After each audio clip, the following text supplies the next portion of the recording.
Hi everybody, welcome to this week's Coffee with Yalla. Hope you had a good week. Yesterday's news must have topped everything up. It was the most amazing rescue operation. Sadly, there's never joy without pain, so we did lose the amazing family man, commander, hero, Arnon Zmira, who led the operation to one of the buildings. It was a Yamam commander. Yamam is the special unit of the police terror counter police force, and he led one of the forces. So I'm going to talk a bit about my experience in Israel's visit last week, with the situation in the north of Israel and yesterday and the protests in London. I hope that my phone will allow me because I keep running out of space. So yeah, so let's start with yesterday's achievement. So it was an amazing news. I heard on the train, I wonder where you were when you heard it. I was on the train, I heard a rumor to begin with from my cousin's wife who told me they're already at the hospital. And I was just crossing my fingers until the announcement, the official announcement came, so that we were all able to celebrate it together. I was with my friends from Enough is Enough. We were cutting watermelons ready for the Watermelon Strikes Back counter protest in London yesterday in a hostile environment. I missed most of the procession because I was waiting for a way to get the watermelons through, because we got stuck in traffic because the roads were closed everywhere or just slightly late. And I had all of those lovely people walk past me at the end of their march. We had to walk through them. Some of our people had to walk through them to deliver the watermelons and some of the equipment. So yeah, not the nicest bunch to walk past. Anyhow, yesterday morning started good. We were together. We heard the announcement together. We were cheering and I was so happy, so happy. Not everything went well though. I mean, they all seem well, they all seem healthy, and thank God they're home and safe. But Almog's father passed away that morning. He didn't get a chance to see him. He missed him by a few hours. Noah Gamani's mom, thank God, managed to see her. She's got advanced cancer. All she wanted to do, all she asked for is to see her daughter well again. And her wish came true. She managed to see her daughter. That was just the most touching, amazing moment. Andrey, his parents are coming from Russia, or came from Russia yesterday. And Shlomi Ziv, I saw the first video conversation he had with his wife in the car, and it was just the most touching moment, how they love each other, how grateful they are for seeing each other. It's just amazing. It's in Hebrew. I can't really share it with everyone. Yeah, so you can see it on Instagram. Anyhow, it was an amazing moment. The first thing he did though, however, when he got home, is he asked to see his friends with whom he was at a Nova festival. Unfortunately, he went with two brothers, Eli and Aviv. Aviv was murdered at the Nova festival. So there's never complete joy without pain. It was all mixed. There's also the pain of the other more than 70 hostages that we know, or as far as we know, are alive. Amongst them a 4-year-old boy and a 1-year-old boy needing to come home. Many more women, young men, old men, they all need to come home. So yeah, so it's happiness, it's a great joy. It was one of the most amazing thing was to see yesterday, the videos, was people on the beach in Israel who were not able to see or haven't heard the news. The lifeguard told them, and they were like all shouting in joy, and the celebrations went on here in London and in Israel and in America and everywhere around the world. People celebrated the release, the rescue. It was now the most amazing rescue operation. I've got a new Instagram account, which is, I had to make my old one private. So I've got a new one, which is hila.boyant.israel. And my post from today is the sequence of events of yesterday's rescue operation. It's just an amazing achievement. There were two forces, where there were big forces, but they had to split into two because there was two buildings. Noah Gamani was in one building, held in the house of a civilian, of Al Jazeera journalist. She was in his house. In his spare time, he keeps hostages in his house. The other 3 men were kept in another building. So our teams had to be separated into two.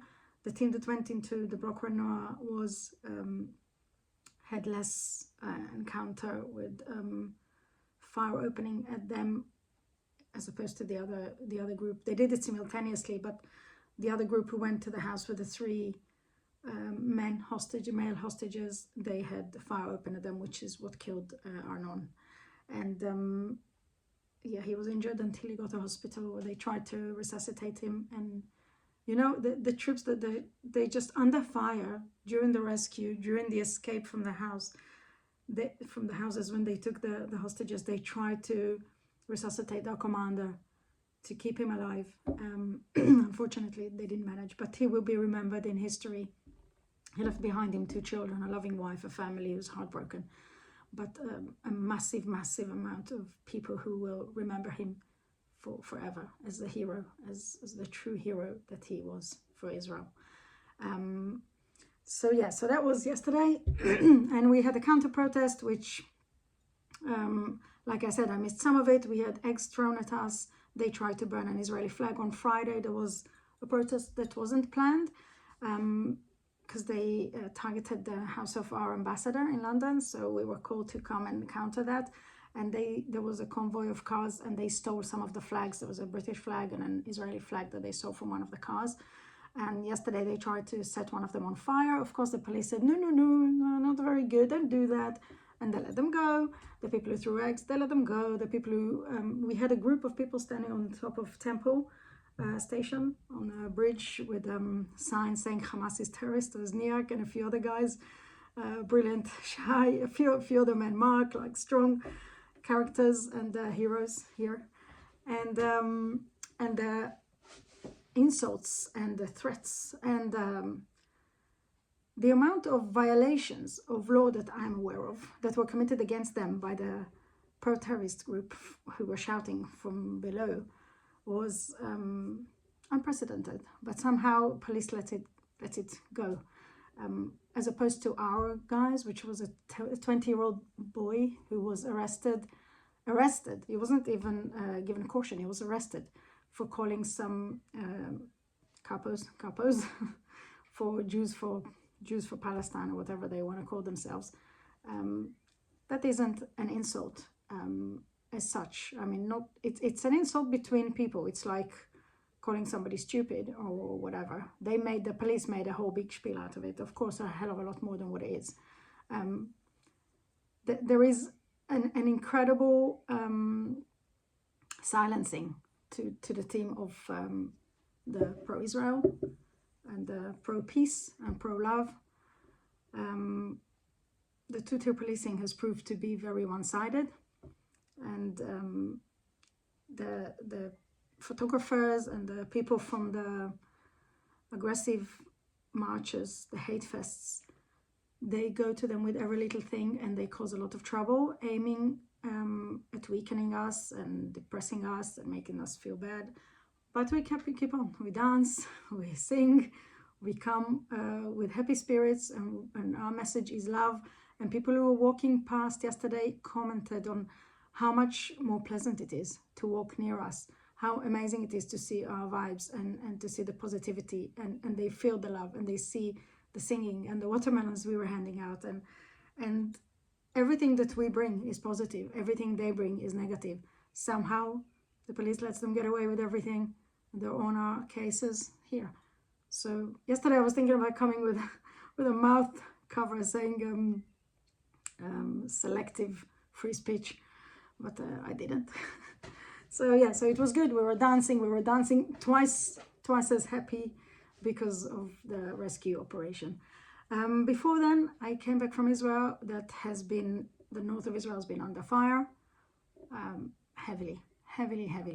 So while I was in Haria, it was relatively calm. I mean, most of the fire is east of Nahariya, along the border with Lebanon, and also close to the border with Syria. It's also in the Golan. I don't know how they get to there, but they're being attacked.